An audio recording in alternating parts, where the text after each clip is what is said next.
The pastime of collecting. For some, it's a harmless hobby. For others, a powerful obsession. In Ohio, a peculiar passion fills a house with a collection of footwear. I have never been embarrassed about the fact that I like what I like. In Las Vegas, a vast collection is a monument to eccentricity. It's eclectic, it's natural history, it's religion. I think I'm probably being a monument to mankind. In Turkey, stored in an underground cave, is a collection of hair shorn from the heads of female tourists. I love to keep mementos. It's nice to keep women's hair. And back in Britain, an invasion of birds threatens to drive a man from his own nest. You can't see much of the house. It just seems that every square inch is covered with something. When way too much still isn't enough, collecting becomes an obsession.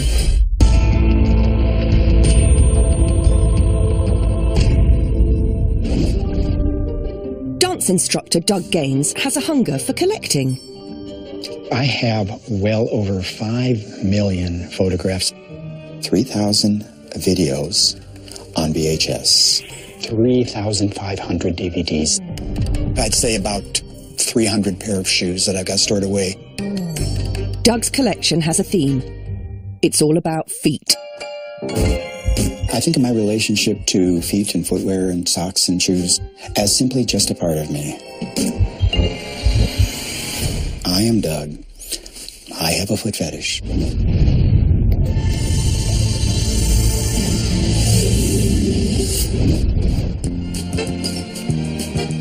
In the suburbs of Cleveland, Ohio, 58-year-old Doug Gaines has a house full of footwear.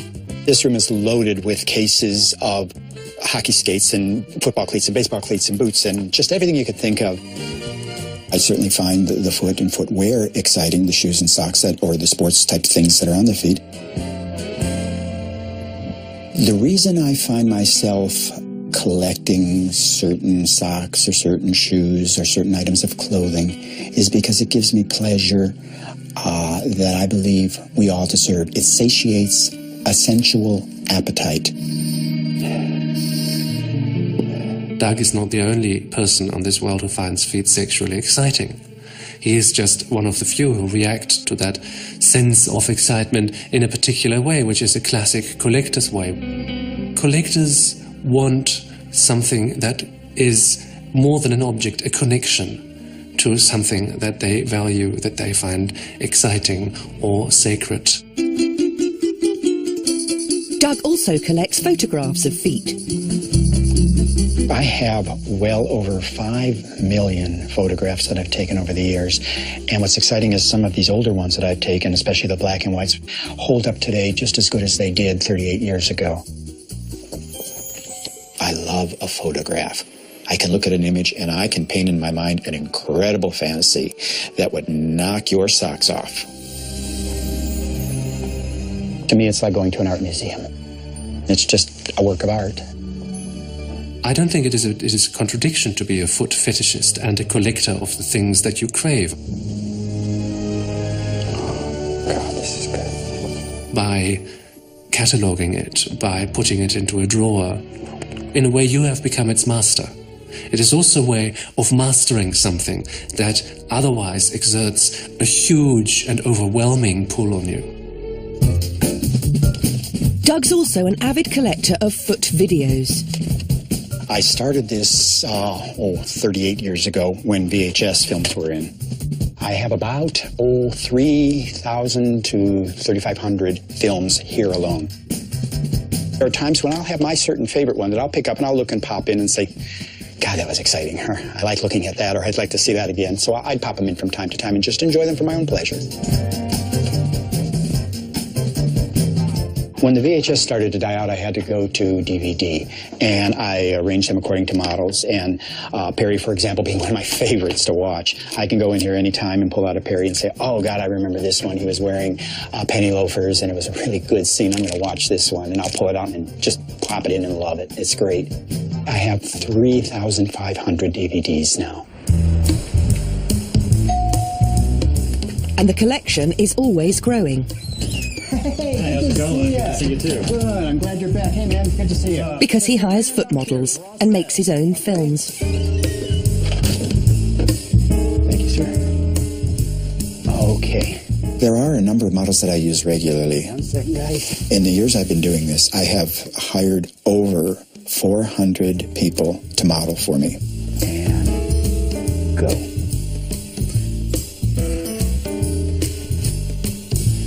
Doug is gay, so his passion is for men's feet. In the beginning, I recorded simply for my own pleasure, saying, gee, I'd like to save this scene so I could relive it. Okay, cut. Okay, what I need to see now a little bit is, Austin, if you could change your position a little bit. I'm not aroused at all when I'm filming or photographing, and here's the reason why. Because I'm so concerned with the cameras, the lighting. Can they see the face? Can they see the image?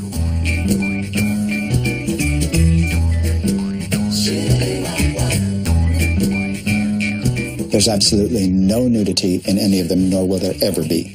All we're doing is showing the sensuality of the foot, so there's nothing X-rated about it. But the DVD isn't the only thing Doug collects from the shoot.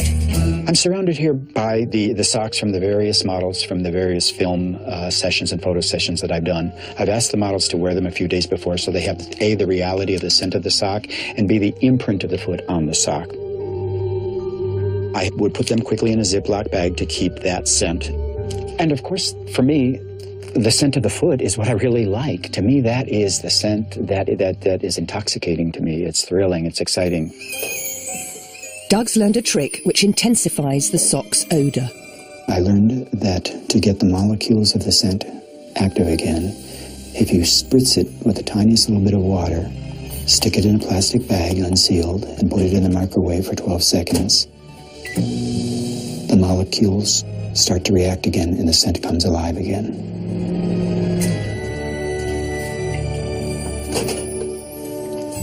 I can smell the scent of a man. It's powerful and strong, dominating.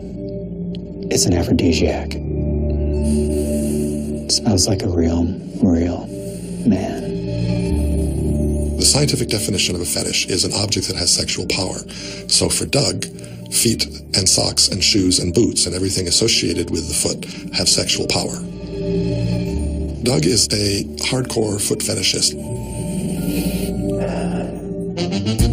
Doug's been attracted to feet since early childhood. Shoes, socks, and feet have played a part of my life since I was younger than 4. It was something that I've always noticed even before I reached puberty. And I would find myself, sneaking close to them and just fascinated by them, but not knowing why at that age. Attraction became arousal, and feet became objects to be caressed and kissed. When I am, let's say, acting as a stool or a footrest for a man, to me it's very exciting because it allows me to put myself for those moments in a very submissive position to him. And it allows him to feel that sense of power and control. Roberto has been indulging Doug's desire for straight men's feet for 10 years. I do not have the fetish, no. There's no foot play with my partner. I do it for the role play, the power, domination. I don't think that it's strange at all, and I really don't care what other people think. Some experts believe fetishes can be explained through neuroscience and genetics. What the brain sets up genetically is a big cable, so to speak, that runs from the sexual arousal circuits towards the genitalia. It's kind of aiming at the genitalia, but there's lots of little wires that start out connecting to the nearby areas. Occasionally, messages to the genitalia can stimulate nearby areas in the brain. What can happen genetically is that someone's major cable can end up just like right next to the genitalia in the cortex, which it turns out happens to be the feet. When the sock is off and the foot's close to my face, I feel like a euphoric sense of pleasure, extreme joy. extreme satisfaction of, oh, I just want to stay here for hours and just be here, be underfoot. In Ohio, collector Doug Gaines worships men's feet. I think the horror that we have about fetishism relates to the fact that we want normally sex to be reproductive. Communities have tried to encourage people to have sex for reproductive purposes, so they develop an instinctive reaction of repulsion or disgust for deviant sexuality that's not reproductive. Doug has felt the sting of discrimination firsthand. I would get phone calls in the middle of the night saying, I'm going to kill you. Or I would be walking down the street and I'd hear, oh, there goes that blankety blank faggot, you know. And I would just keep walking because there's nothing you can do about the hatred. In my own life, I've even found the discrimination. I have a brother that won't even speak to me. When your own flesh and blood doesn't even understand you, it's very, very painful. The stigmas surrounding fetishes cause many to hide. People with a foot fetish or any fetish are, in Western cultures, going to struggle with shame. Your average man doesn't have any trouble telling other people that he's a breast man or a leg man or whatever, but to say that he's a foot man, that's a big step for a lot of people. But Doug had the courage to make that step and reach out to others. I first started out close to 30 years ago. I started with something as simple as this, a simple listing that I manually typed on an old typewriter and ran off on a Xerox machine and sent out to people who joined as members. This listing grew into the Foot Fraternity website, which boasts over 6 million hits per year. The reason the Foot Fraternity is important for people who have foot fetishes is they need someplace to go to see the things that we have here.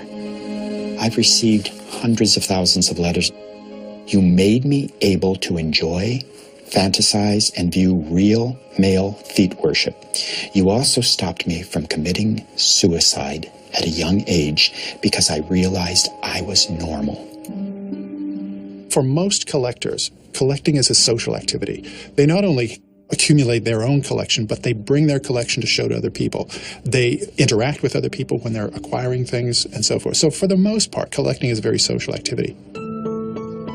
Outside the fraternity, Doug's friends accept him for who he is. He met Barbara at church, and now they're dancing partners. Doug is a dear, dear friend. I absolutely accept Doug for who he is. We have times where we talk about things that have happened to him in his life that I just want to cry because it's just not fair. Doug's a sweet man and he's a good man, and that's how I know him. Doug feels his passion for collecting has a broader message. My purpose is to muster up all the courage I have to stand out there and tell people that this is what it's about. Some of you may laugh, but some of you may say, I get it now. And if I did that, that's wonderful. I want to look back on my life and say, I'm glad I did all of those things. I don't want to be 90 and say, God, I wish I would have tried this a long time ago.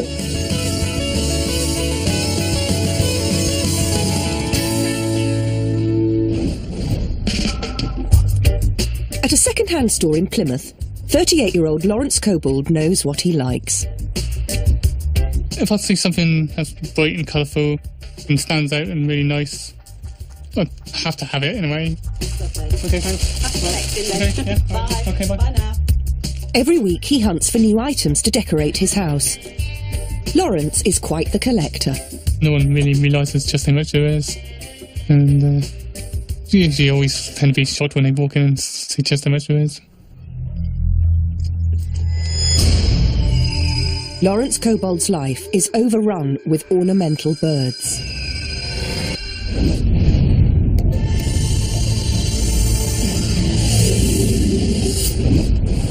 On the outside, Lawrence Cobold's house seems perfectly ordinary. On the inside, it's anything but. This is my living room. It's got quite a few garden birds and a few birds of prey. This is the very first one I hung up in this house. I like it because it's got its wings spread open and it's a bit of a showpiece in the front room. Lawrence works at a local supermarket. He spends his savings on his birds. I've never done a proper count. There's about 5,000 symbols. There's about 600 stickers on the front room door. About 200 jigsaws. probably about 10 to 15,000 ornaments.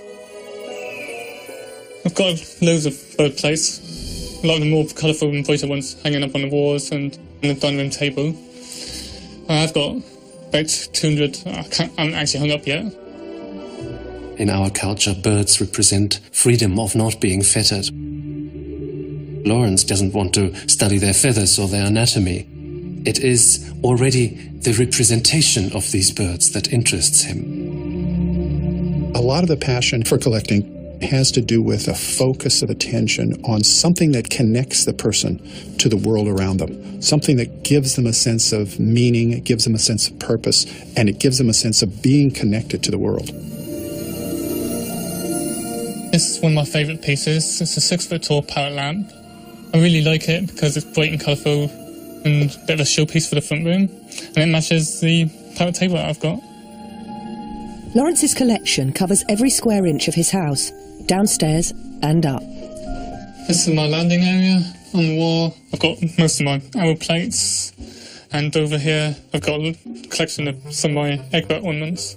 And then in this room is my collection of colourful paperweights and the rest of my Egberts. When I moved in, I put up loads and loads of shelves and to free up space on the shelves. I'm trying to get as much as I can onto the walls.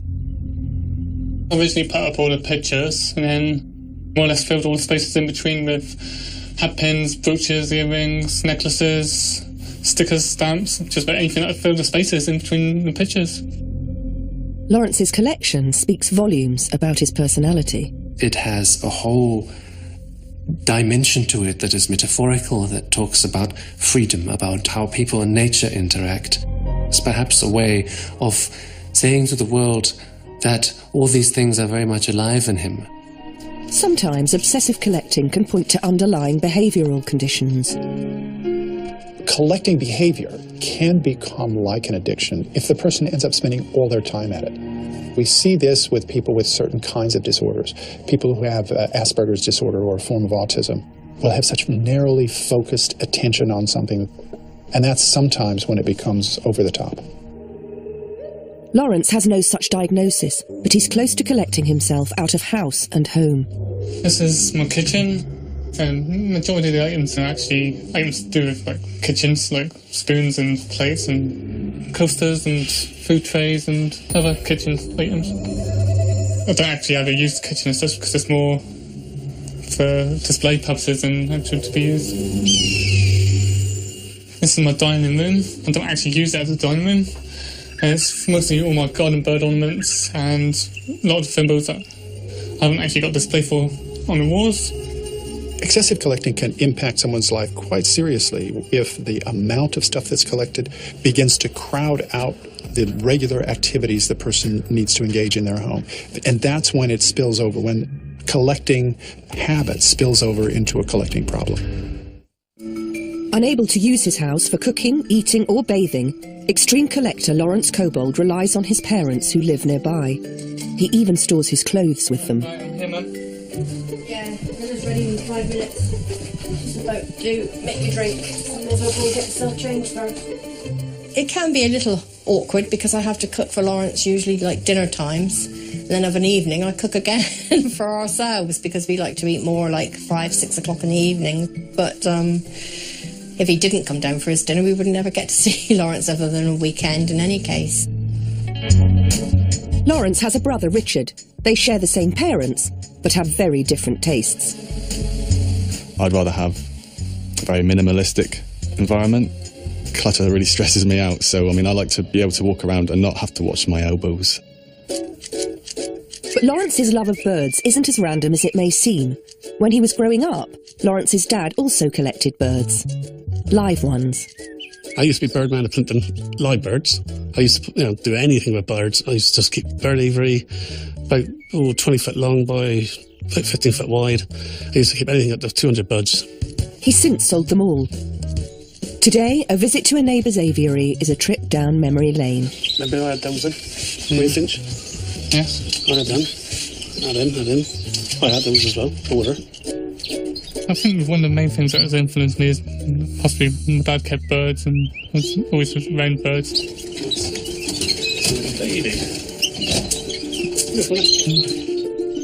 My dad had budgies, and he had some finches and canaries and cockatoos, and I always like watching television programs of birds.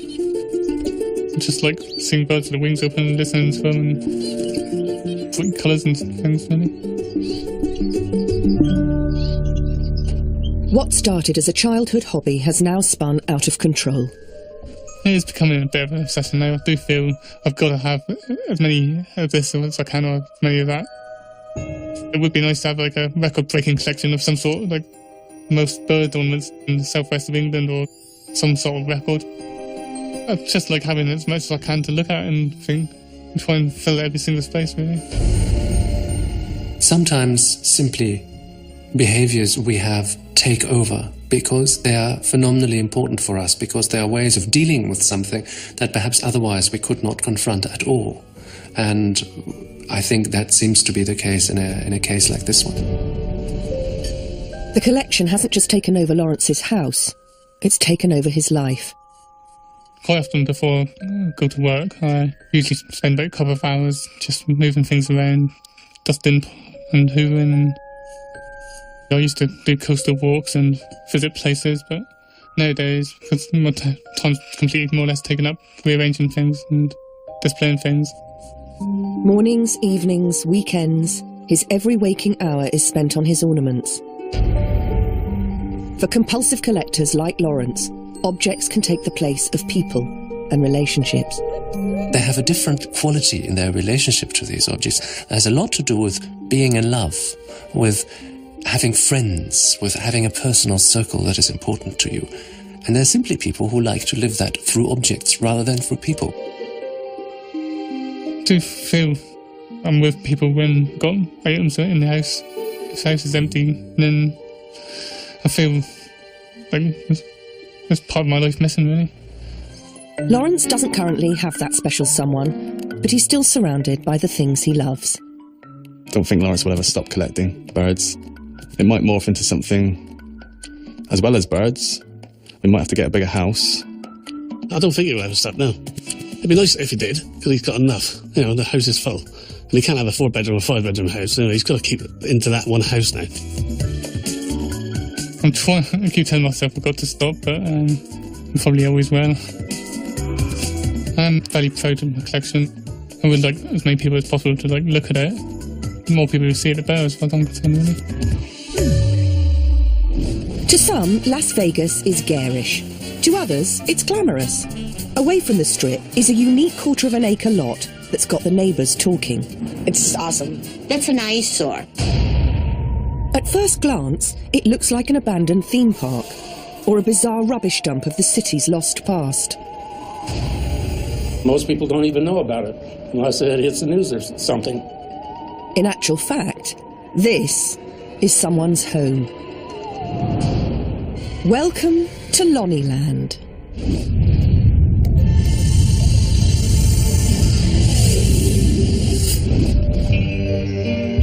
Retired neurosurgeon Lonnie Hammergren lives his life surrounded by strange and bizarre objects.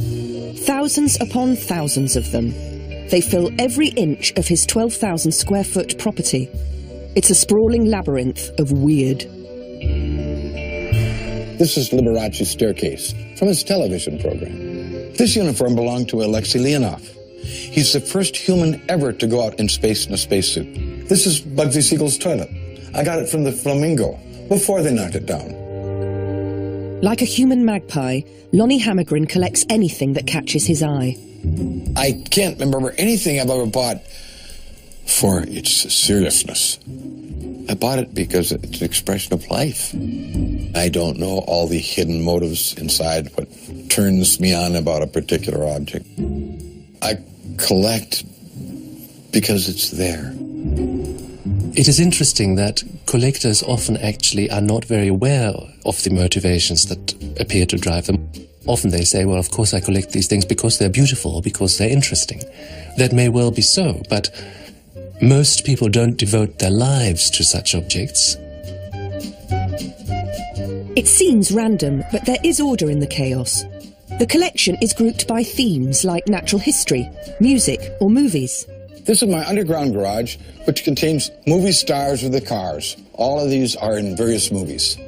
Well, this is a dinosaur. It's really a prop from a 1937 movie.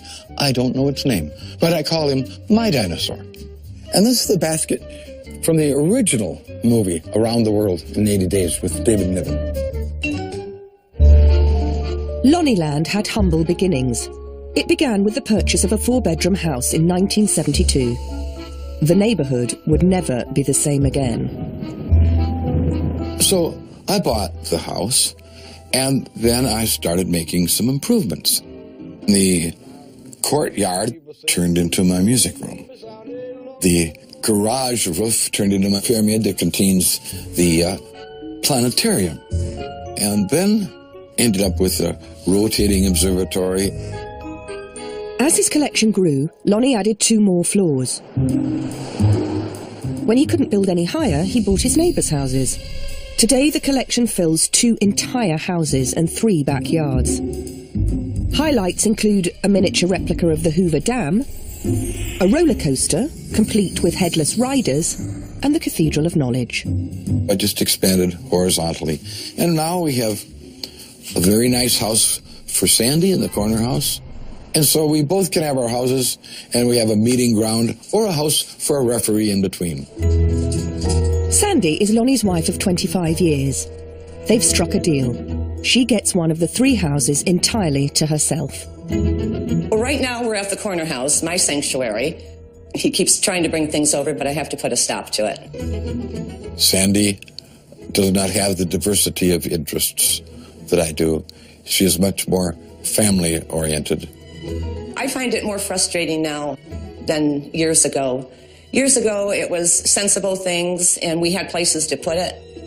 When you start putting fossils in front of the windows to look outside, I think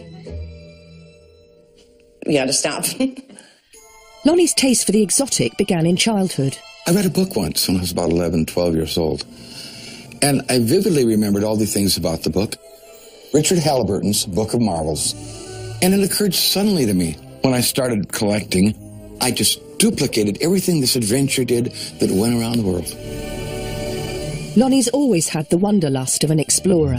I collected in the jungle, I collected snakes. I have a gondola that is probably one of the oldest in the world. And all those things were because of this book I'd read. Now in his 70s, Lonnie sources most of his oddities at auctions. I've had some girlfriends that were sort of snakes. I've wrestled anacondas almost this big in South America, in Iquitos in Peru. And I'll be bidding on this. If it's in my price range, I'll buy it. I'll take it home and face the consequences.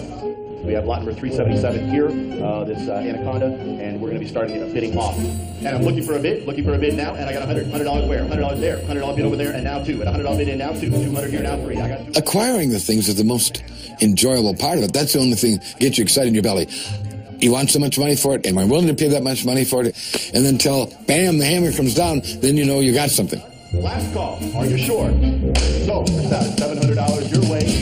Thank you. Lonnie's a happy man. But will wife Sandy share in his joy?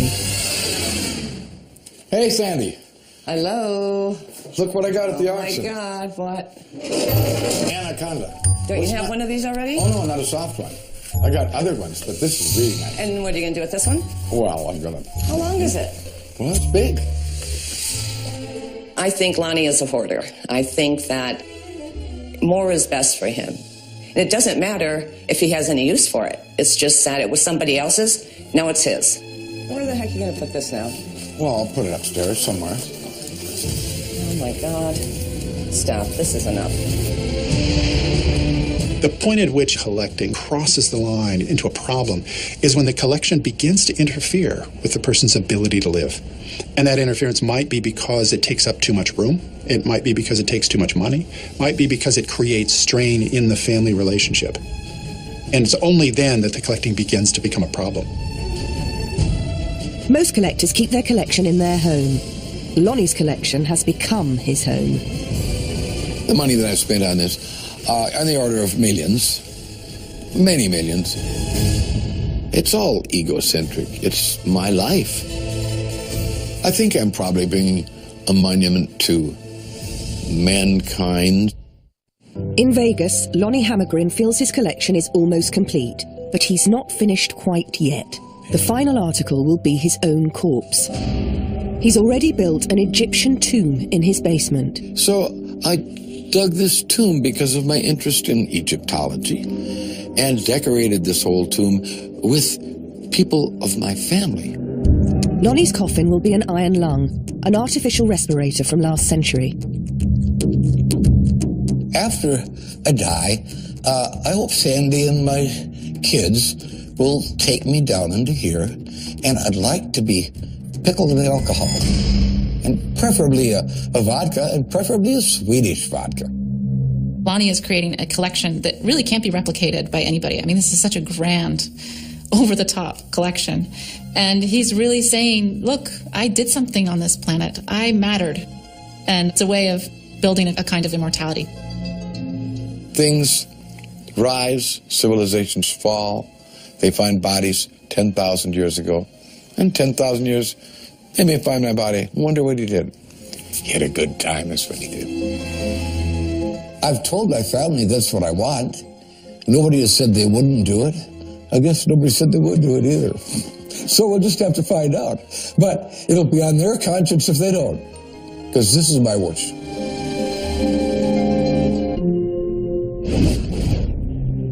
A dawn flight in Cappadocia, central Turkey.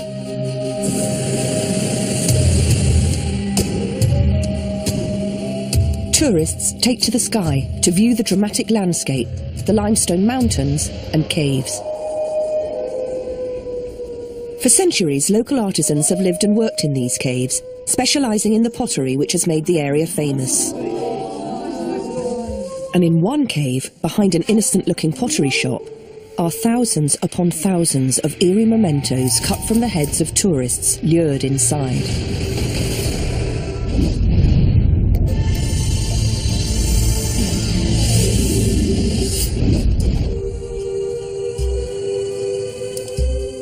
In the town of Arvanos, fifth-generation potter Galip Karukcu has worked with clay since he was a boy. He sells his wares to tourists from his on-site art gallery. But in a cave behind his studio, Galip has created a very different kind of showroom. Sometimes I let some air in. I open the door to let the air circulate and get rid of the smell.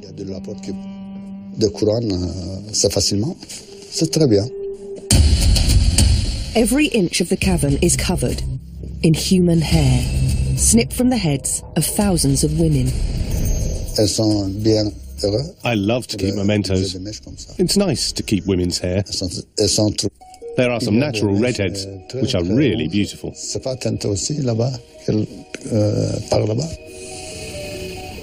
It's a strange collection by any standards. That is definitely a very intimate act. It is more than a portrait, because a portrait is the image of someone, but hair has been part of a living, breathing person. So how would people react to that? I could imagine that a good part of the visitors would feel very uneasy there. But there are precedents for collecting hair. Historically, museums have been big collectors of hair. If you look at anthropological collections from the 19th century and the early 20th century, you can see how anthropologists were trying to group human beings into racial groupings through collecting their hair. Galip's collection has been growing for over 30 years. The very first lock of hair was a memento taken from an ex-lover.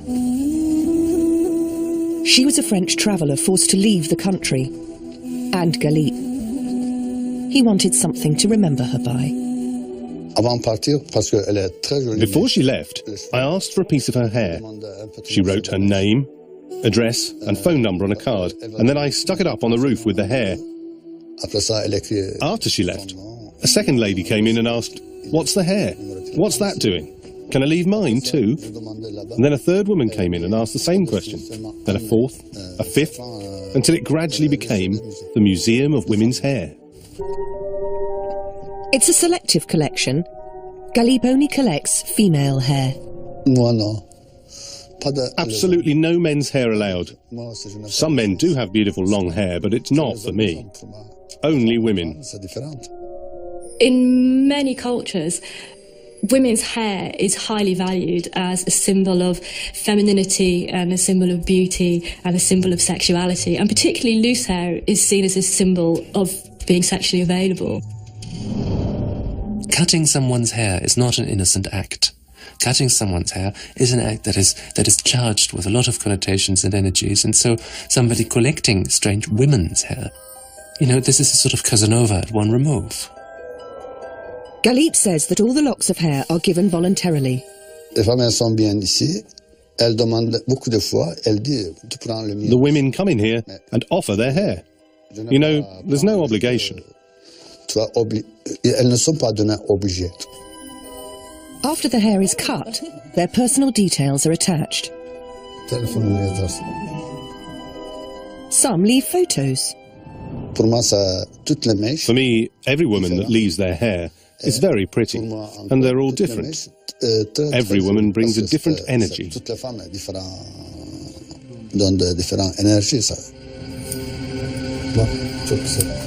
Some, however, question his motives. I think his cave of hair is rather like a collection of women, particularly when you think that they leave their names and their addresses. This is about trophies.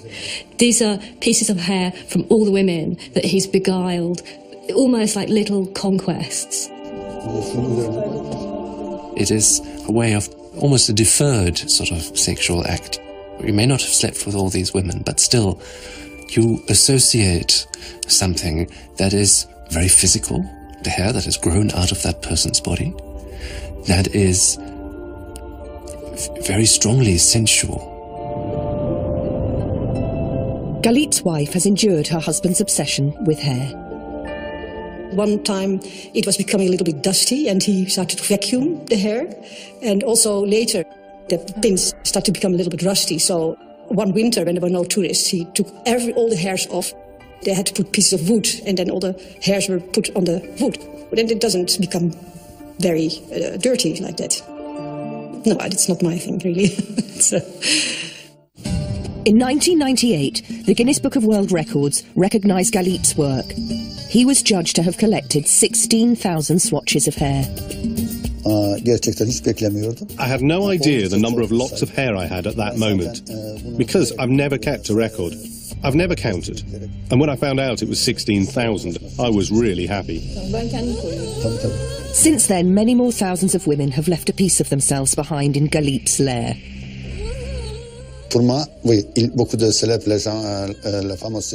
the years, there have been a few famous women who have donated their hair, but I won't name names. However, for me, everybody who donates is famous, and everyone is special. The nice thing about the job, both the pottery and the hair, is all the amazing and different people I get to meet. It brings something else into my life.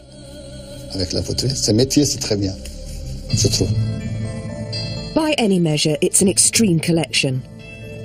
And the first lock of hair that started it all is still up there, somewhere.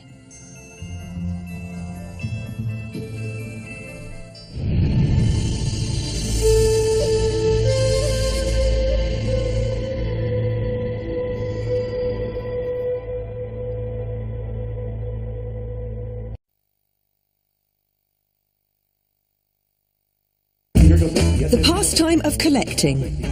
For some, it's a harmless hobby. For others, a powerful obsession. In Ohio, a peculiar passion fills a house with a collection of footwear. I have never been embarrassed about the fact that I like what I like. In Las Vegas, a vast collection is a monument to eccentricity. It's eclectic, it's natural history, it's religion. I think I'm probably being a monument to mankind. In Turkey, stored in an underground cave, is a collection of hair shorn from the heads of female tourists. I love to keep mementos. It's nice to keep women's hair. And back in Britain, an invasion of birds threatens to drive a man from his own nest. You can't see much of the house. It just seems that every square inch is covered with something. When way too much still isn't enough, collecting becomes an obsession.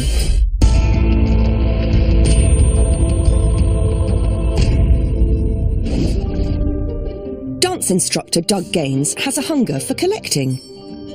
I have well over 5 million photographs, 3,000 videos on VHS, 3,500 DVDs. I'd say about 300 pair of shoes that I've got stored away. Doug's collection has a theme. It's all about feet. I think of my relationship to feet and footwear and socks and shoes as simply just a part of me. I am Doug. I have a foot fetish.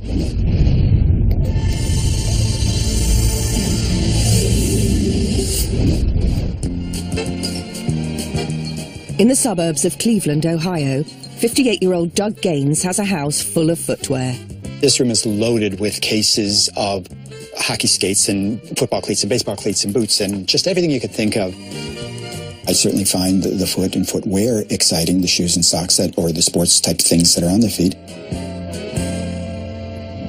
The reason I find myself collecting certain socks or certain shoes or certain items of clothing is because it gives me pleasure that I believe we all deserve. It satiates a sensual appetite.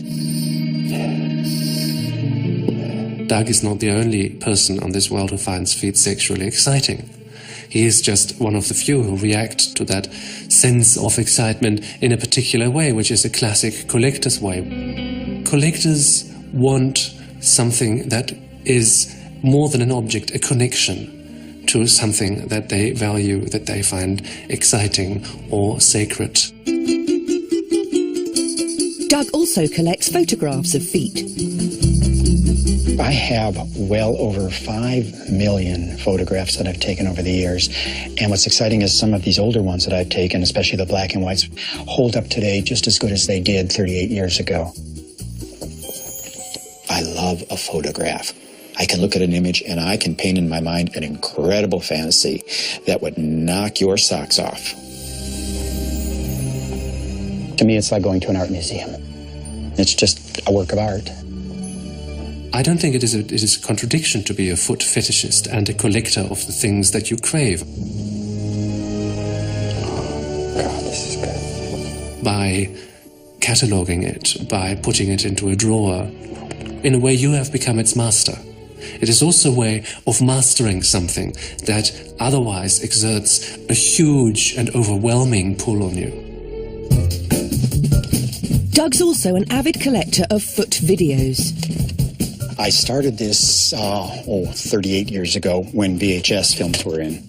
I have about 3,000 to 3,500 films here alone. There are times when I'll have my certain favorite one that I'll pick up and I'll look and pop in and say, God, that was exciting, or I like looking at that, or I'd like to see that again. So I'd pop them in from time to time and just enjoy them for my own pleasure. When the VHS started to die out, I had to go to DVD, and I arranged them according to models, and Perry, for example, being one of my favorites to watch. I can go in here anytime and pull out a Perry and say, oh, God, I remember this one. He was wearing penny loafers, and it was a really good scene. I'm going to watch this one, and I'll pull it out and just plop it in and love it. It's great. I have 3,500 DVDs now. And the collection is always growing. Hey, how's it going? Good to see you too. Good, I'm glad you're back. Hey, man, good to see you. Because he hires foot models and makes his own films. Thank you, sir. Okay. There are a number of models that I use regularly. 1 second, guys. In the years I've been doing this, I have hired over 400 people to model for me. And go.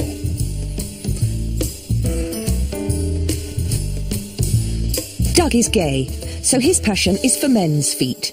In the beginning, I recorded simply for my own pleasure, saying, gee, I'd like to save this scene so I could relive it.